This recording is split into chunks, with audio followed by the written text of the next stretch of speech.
Following that, anybody else who would like to speak, please line up over here now. Don't be afraid. We want to hear from everybody.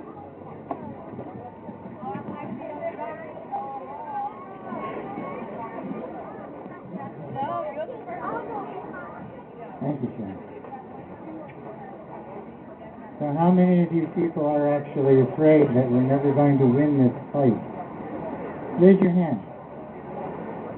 It's scary, right? How many of you are afraid that we're never going to win this fight? Do you know what state the country is in right now? We've decimated the military. We've destroyed America's image internationally. We have a president who is apologizing for the greatness of this country and expects us to apologize for our greatness.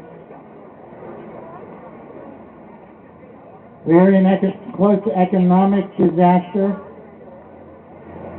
Inflation is about to rise. Watch the price of money. It already went. The price of gold has already gone over $1,000 an ounce.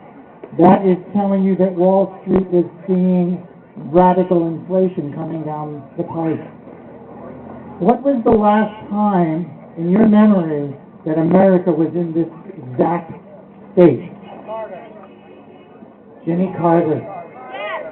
Every single one of these problems and every single one of these evil policies has been studied, practiced, and repeated by the current administration. By design, yes. They picked the right model. They know how to destroy this country. But I ask you, when this nation 30 years ago was in exactly the state of despair that we feel right now, a man came out of the corner, a former governor of California, who knew how to unite the people, a former Democrat, by the way, the Gipper. And he ran for president, and it was the first landslide in America. Go to the internet and look at the election map for Ronald Reagan's first term. The entire country was red, except for one state. That is what you can do. That is what we did 30 years ago, and we can repeat that.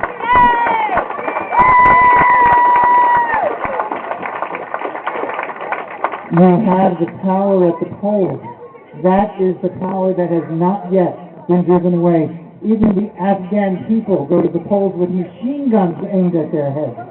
The Iraqi people had the courage to walk to the polls knowing that they might be killed by the radicals there.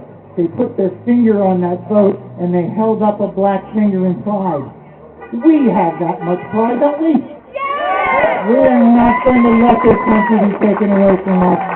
We're going to use the polls to take our country back. And that's the key. I was going to give a totally different speech. I just put it in my back pocket. It's not really important. You need to understand that the people in Washington, many of them, not all of them, but many of them on the radical left, think that you cannot actually exist, that you are some sort of a figment of a nightmare, that an independent organization of independent people could spontaneously grow up in grassroots and rise up against tyranny. That is impossible in their mind. That's why they think we are some sort of a conspiracy. This is how corrupt their mind has gotten, that a free individual is inconceivable in their mind. You need to understand that. That's what they're thinking in Washington. Don't ever let them get away with that. Letting you believe that they have the power. You have the power. Go to that voting box and pull that lever. Take those bastards off the hill, right? Put the good guys down.